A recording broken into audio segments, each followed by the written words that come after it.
오늘 말씀의 시편은 솔로몬의 시라는 부제가 달려 있는데요.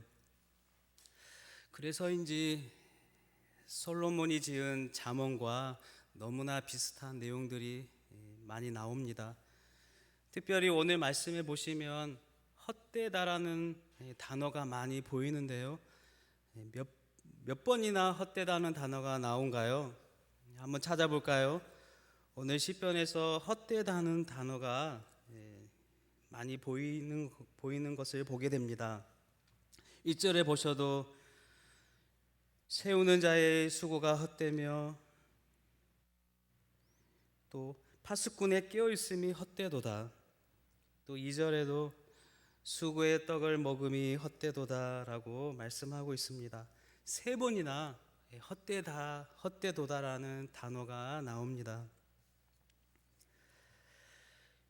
솔로몬은 왜 이렇게 헛됨에 대하여서 이렇게 강조하고 있는 것일까요?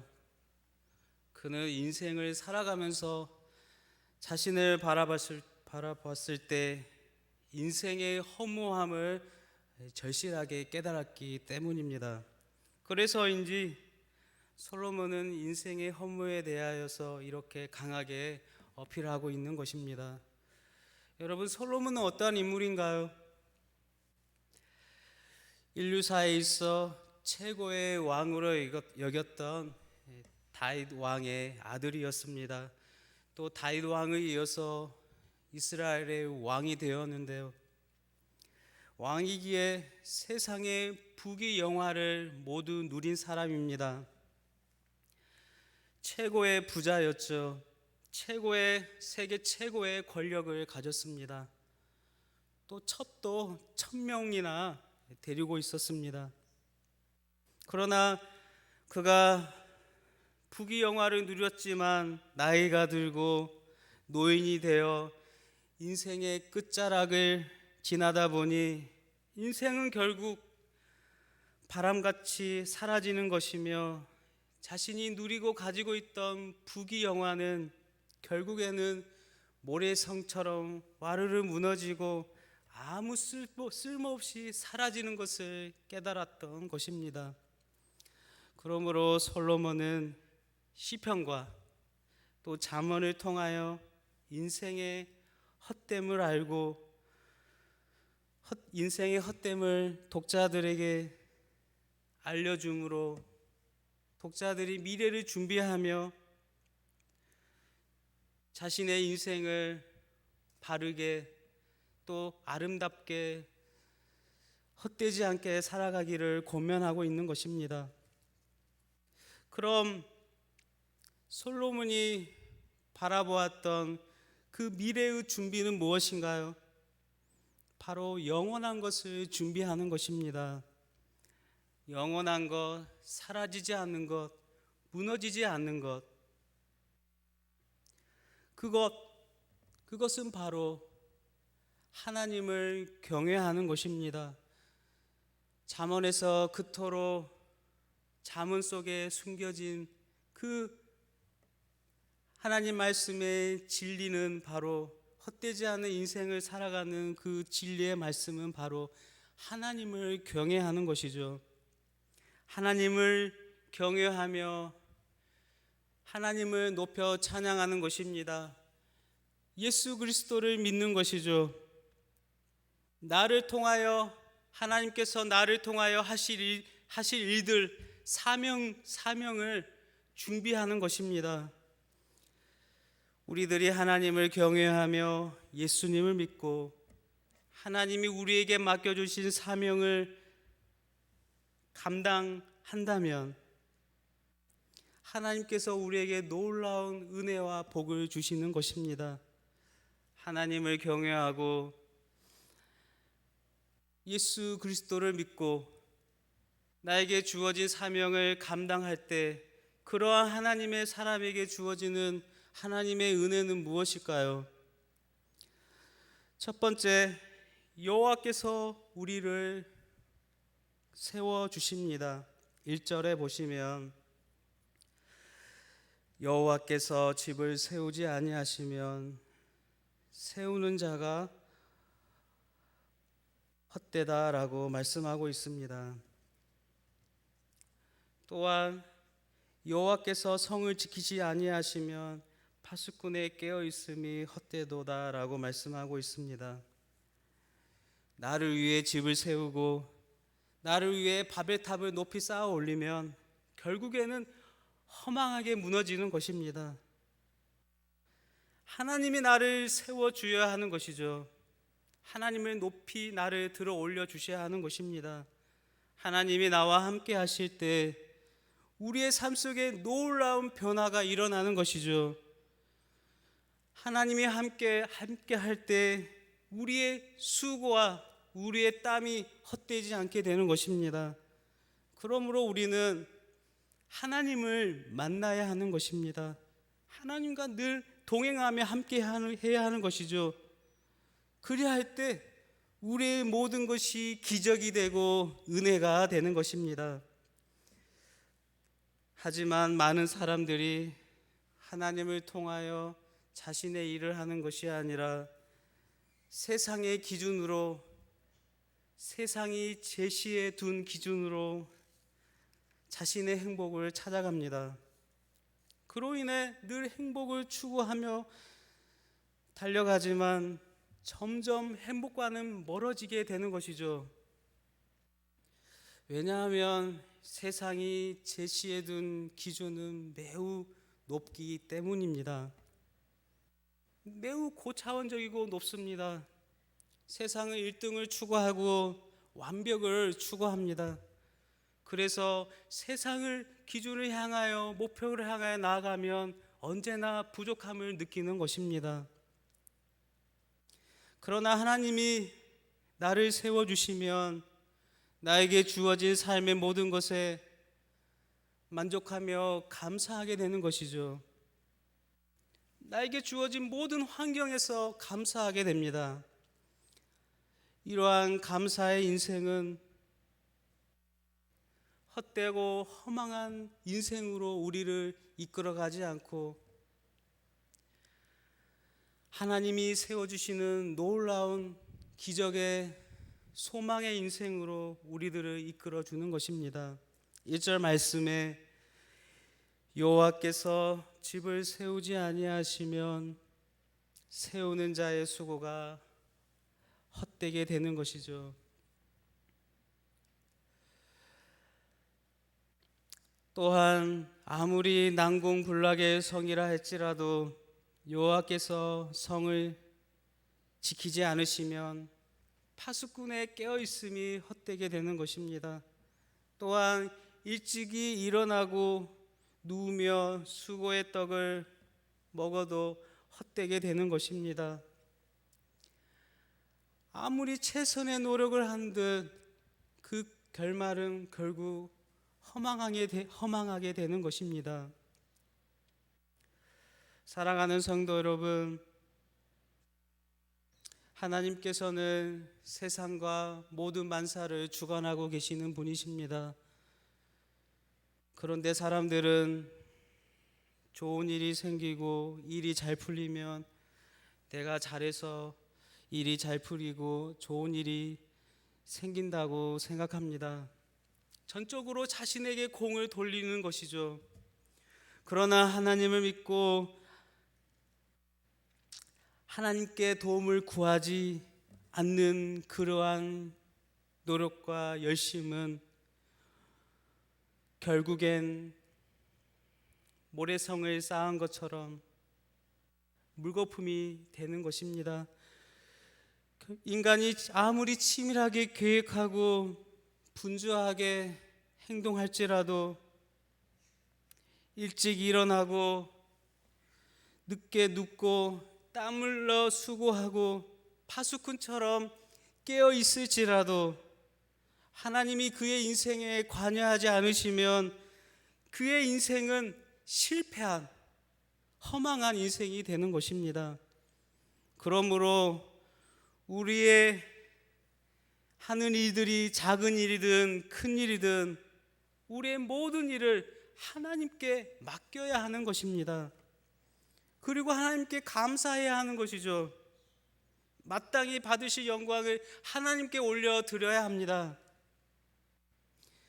그래서 솔로몬은 이렇게 굳어진 마음들을, 잘못된 마음들을 바로잡기 위해 하나님이 솔로몬 자신과 또한 우리와 함께하지 않으시면 헛된 허망한 인생이 된다고 말씀하고 있는 것입니다. 인간의 마음이 얼마나 악한가요? 이것은 불변의 법칙입니다. 그러므로 이 악한 마음으로 내 뜻대로 살아간다면 결국엔 자기 안에 갇혀서 교만에 빠지며 수단과 방법을 가리지 않고 살아가게 되는 것이죠. 그러므로 하나님께서 함께 하지 않으시면, 하나님께서 은혜를 베푸시지 않으시면 우리의 수고, 세상의 수고는 바람과 함께 사라진다는 것을 깨달으시고 겸손하게 주님을 의지하며 나를 의지하는 것이 아니라, 나의 힘을 의지하는 것이 아니라 주님을 의지하시는 믿음의 성도님들 되시기를 바랍니다. 우리들이 집을 세우고 가정을 세우고 교회를 세우고 나라를 세우고 지키는 것, 우리들이 수고하여 일찍이 일어나 늦게까지 일하는 것, 이러한 모든 것은, 세상 만사의 모든 것은 하나님이 함께 하실 때에만이 의미가 있는 것입니다. 그래서인지 우리들이 인생을 살아갈 때 자신을 보며 불행하다고 느끼는 이유가 무엇일까요? 세상을 향하여 불만과 불평을 하는 이유가 무엇인가요? 내가 이 세상에서 살아가야 하는 존재의 이유를 모르기 때문입니다. 하나님께서 나를 이 땅에 부르시고 주님의 사명을 주셨다는 것을 순간순간마다, 매 때마다 감사하며 고마워할 때 불행해지지 않고 비참해지지 않는 인생을 살아가는 것입니다.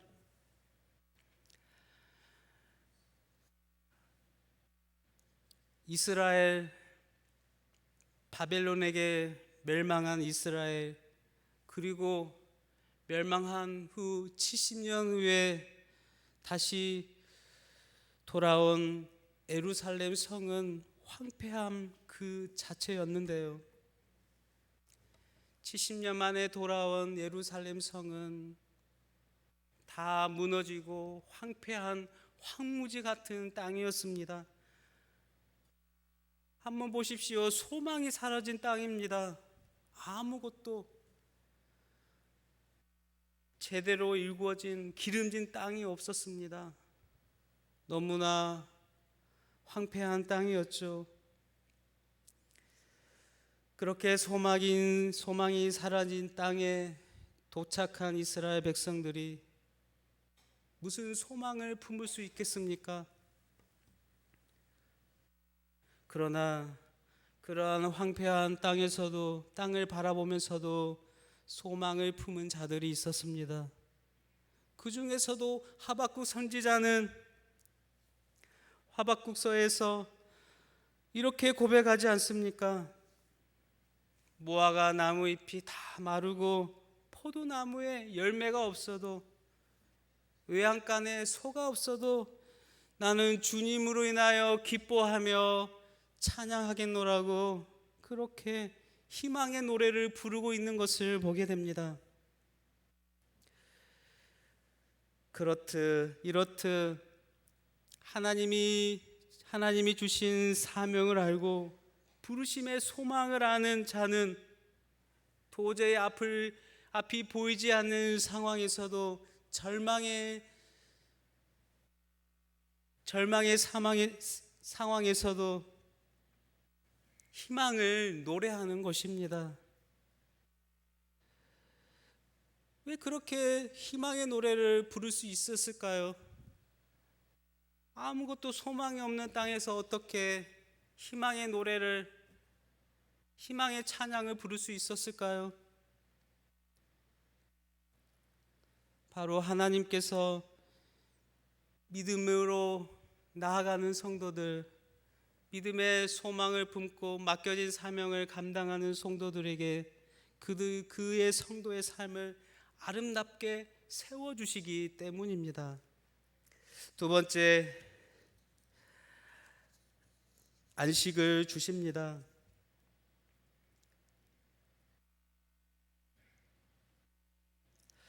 2절 말씀에 보면 그러므로 너희가 일찍 일어나고 늦게 누우며 수고의 떡은 먹음이 없대도 그러므로 여호와께서 그의 사랑하시는 자에게는 잠을 주시는도다 라고 말씀하고 있습니다.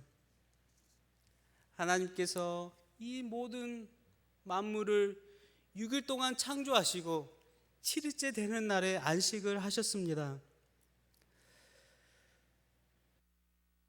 하나님께서 이 세상을 만드시고 7일째 안식을 하셨는데요, 그러므로 하나님께서 우리를 세우시고 우리에게 주시는 것은 바로 안식입니다.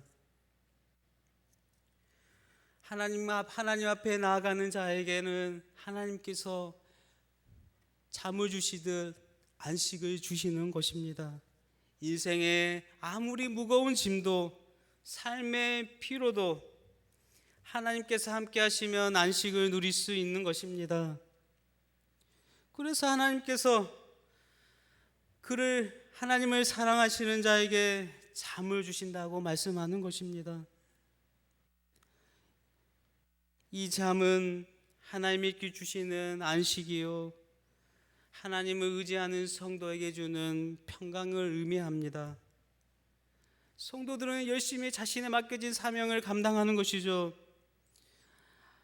하나님께 영광을 돌리며 주어진 일을 감당합니다.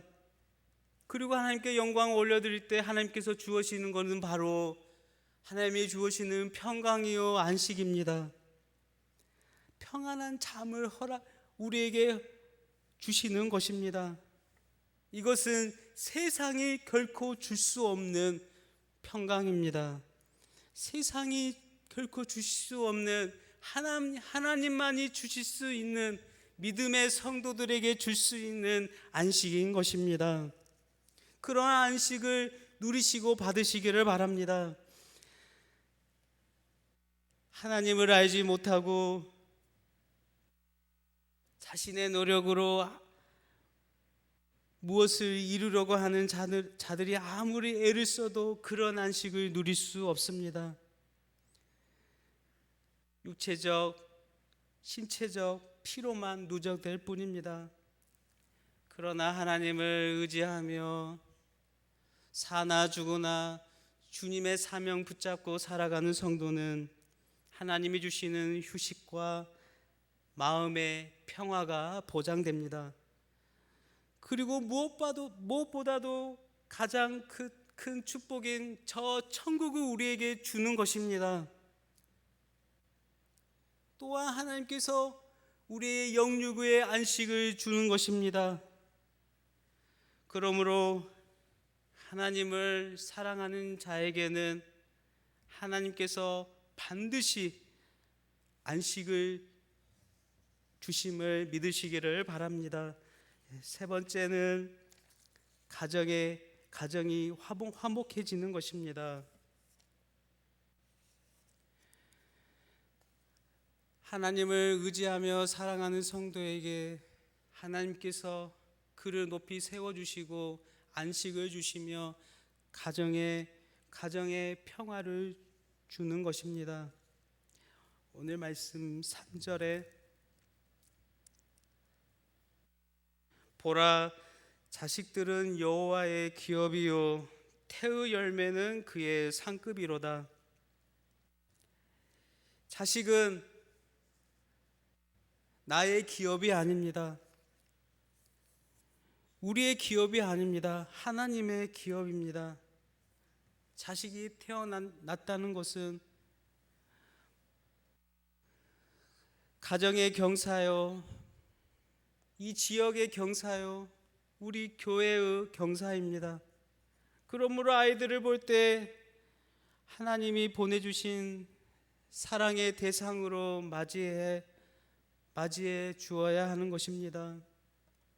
또한 아이들을 하나님의 사람으로 양육해야 합니다. 복의 근원 되시는 하나님을 의지하는 자녀로 잘 키워내야 합니다. 그것이 부모의 역할이며 이 사회의 역할이며 우리 교회의 역할입니다. 그러나 부모의 기준대로 아이를 양육하면 어떻게 될까요? 문제가 됩니다. 문제가 일어나게 됩니다. 이 사회를 보십시오. 아무리 실력 있고 인기 있는 정치인들, 사업가들이, 자녀들이 마약을 하고 나쁜 일을 할 때 어떻습니까? 문제가 일어나는 것입니다. 그들에게 아무런 영향력을 끼칠 수 없게 되는 것입니다. 아이들을 제대로 양육하지 못할 때 그들의 영향력은 이 사회에서 아무런 영향력을 끼치지 못하는 것이죠. 그러므로 아이들에게 하나님이 어떠한 분이신지, 또한 하나님의 자녀로서 어떻게 이 세상에 살아가야 할 것인지에 대하여 신앙으로 잘 가르쳐야 할 것입니다.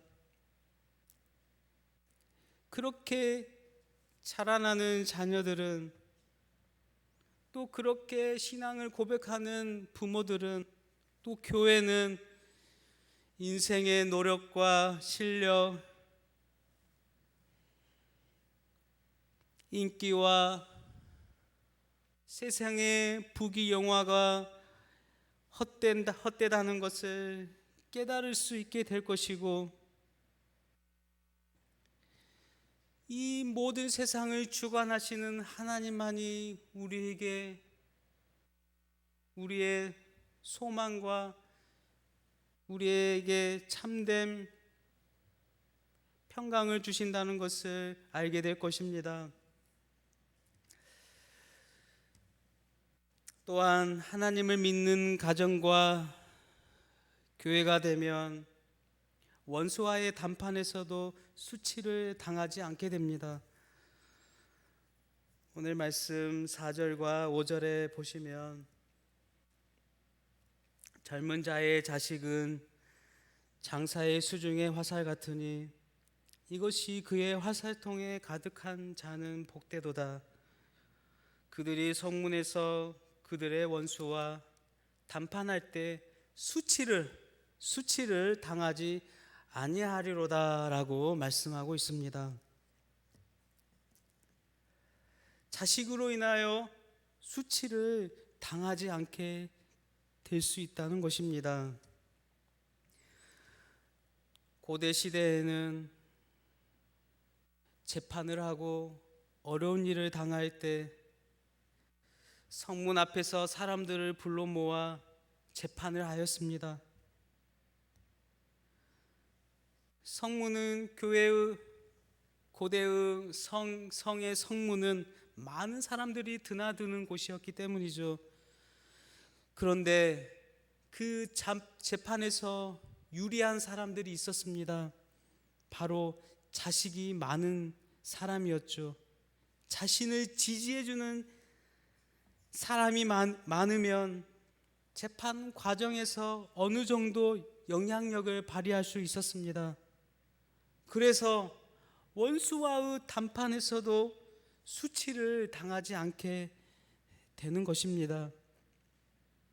이렇게 자식이 많아도 세상에서의 어려움에서 도움을 받듯이 세상의 누구보다 가장 높고 위대하신 하나님이 우리와 함께 하시면 어떠한 두려움이 우리를 흔들 수 있겠습니까? 하나님이 우리와 함께 하시면 우리의 삶은 하나님을 인하여 축복의 삶이 되는 것입니다. 말씀을 마무리하겠습니다. 하나님을 의지하고 하나님을 사랑하는 성도에게는 하나님께서 무엇을 주신가요? 하나님께서 우리를 높이 세워주시고 구원을 주시고 안식을 주시고 가정에 교회에 평화를 주십니다. 이것이 우리의 삶이 되어야 합니다. 그러한 삶이 우리의 삶이 되므로 날마다 주님을 의지하며 주님과 늘 동행함으로 하나님께 늘 감사하며 하나님을 사랑하며 나에게 맡겨진 사명을 잘 감당함으로 하나님의 기쁨이 되시는 저와 여러분들이 다 되시기를 주님의 이름으로 축복드립니다.